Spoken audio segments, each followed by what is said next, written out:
Pemirsa, Polrestabes Medan berhasil mengungkap kasus pembakaran dan pencurian rumah hakim tindak pidana korupsi Pengadilan Negeri Medan, Kamozaru Waruhu pada 4 November 2025 lalu. Polisi menetapkan 4 orang sebagai tersangka dalam kasus ini, termasuk mantan sopir hakim yang menjadi otak pelaku. Inilah 4 pelaku pembakaran dan pencurian rumah hakim tindak pidana korupsi Pengadilan Negeri Medan, Kamozaru Waruhu. Selain 4 tersangka, petugas juga berhasil mengamankan berbagai barang bukti hasil pencurian seperti uang, perhiasan, dan sepeda motor. Dalam pemaparannya, Kapolrestabes Medan, Kombes Jan Calvin Simanjuntak mengungkap tersangka utama bernama Fahrul Aziz Siregar, mantan sopir Kamozaru yang sudah bekerja selama 3 tahun. Pelaku utama Fahrul Aziz Siregar ini ditangkap pada 14 November 2025 di kediamannya di Medan. Dari penyelidikan pihak kepolisian, pelaku melakukan pencurian dan pembakaran rumah hakim tersebut ada unsur sakit hati.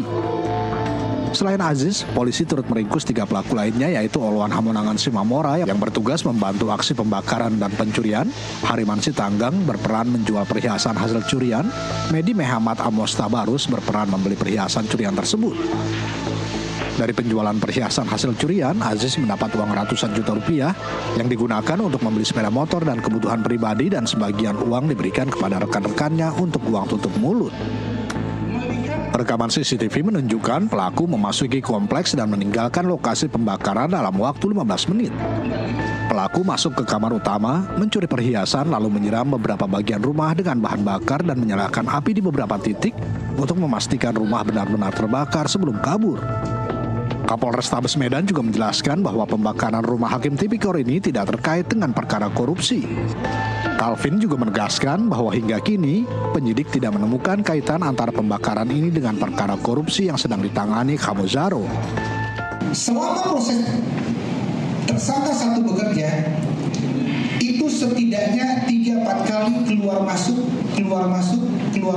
pekerjaan, dan proses kenapa keluar masuk ada unsur sakit hati tersangka satu, kemudian sampai dengan puncaknya kejadian ini yang bersangkutan sudah keluar dan merencanakan pembakaran dan pencurian. Diketahui, Kamozaru merupakan hakim tipikor yang menangani sejumlah kasus besar, termasuk perkara korupsi pembangunan jalan yang melibatkan mantan Kadis PUPR Sumut, Topan Ginting. Bahkan sehari setelah pembakaran, ia dijadwalkan memimpin sidang tuntutan terhadap 2 terdakwa kasus tersebut. Polisi menyatakan penyidikan masih terus dikembangkan untuk mengetahui kemungkinan keterlibatan pihak lain dalam kasus ini. Dari Medan, Sumatera Utara, Wahyu Pratama, Jurnalis NTV melaporkan.